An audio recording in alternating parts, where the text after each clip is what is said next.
اور آج کی مجلس سے ایک اور استفادہ، یہ کبھی صلاۃ امیر المومنین بھی پڑھ کے دیکھیے۔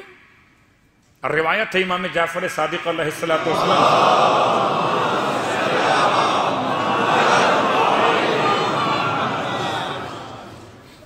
کہ اگر انسان چاہتا ہو کہ نماز مولائے متقیان کو وسیلہ بنائے، 4 رکعت نماز 2 رکعت کر کے،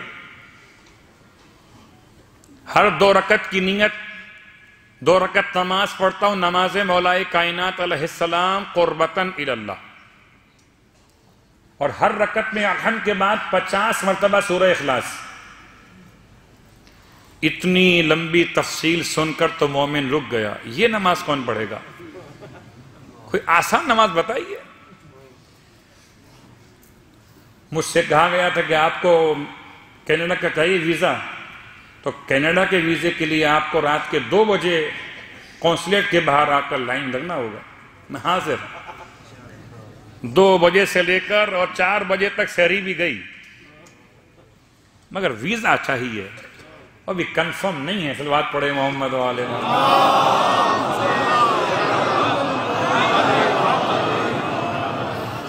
4 رکعت نماز بتا دی، بڑی نماز بتائی آپ نے، یہ تو 4 رکعت نماز ہے۔ 4 میں ہر رکعت میں الحمد کے بعد 50 مرتبہ سورہ اخلاص۔ کو راستہ شارٹ ہے مولوی صاحب؟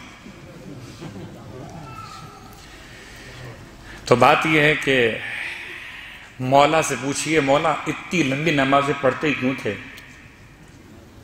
کوئی آپ نے نماز شارٹ پڑھی ہوگی تو ہم بھی نماز پڑھ بتاتے آپ کو۔ ہمارا اور آپ کا مولا تو نمازیں اتنی طولانی پڑھتا تھا کہ بسا اوقات سجدے میں ایسے جسم مبارک بے حس ہو جاتا تھا کہ کبھی کبھار تو بہت قریب رہنے والے سلمان جیسے مسلمان پریشان ہو جاتے تھے، اور در سجدہ پر آ کر مولا کے انتقال کی خبر دیتے تھے کہ جسم کی حرکت ختم ہو گئی ہے۔ تو شہزادی کو اتنا یقین تھا اپنے بابا کی پیشن گوئی پر، اپنی بابا کی دی ہوئی خبر پر، کہ پوچھتی تھی بتاؤ اچھا ابو الحسن کس حالت میں ہیں؟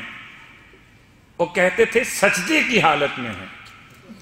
تو آپ بالکل اطمینان سے، بغیر گھبرائے ہوئے، بغیر اظہار پریشانی کیے ہوئے الفاظ کے ذریعے سے فرماتی تھیں اکثر ابو الحسن کی سجدے میں ایسی حالت ہو جاتی۔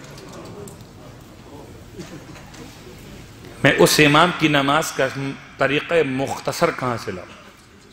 4 رکعت نماز۔ امام فرماتے ہیں اگر کوئی شخص یہ 4 رکعت نماز مکمل کرے تو ایسے گناہوں سے باہر نکل آتا ہے جیسے ابھی شکم مادر سے پیدا ہوا ہو۔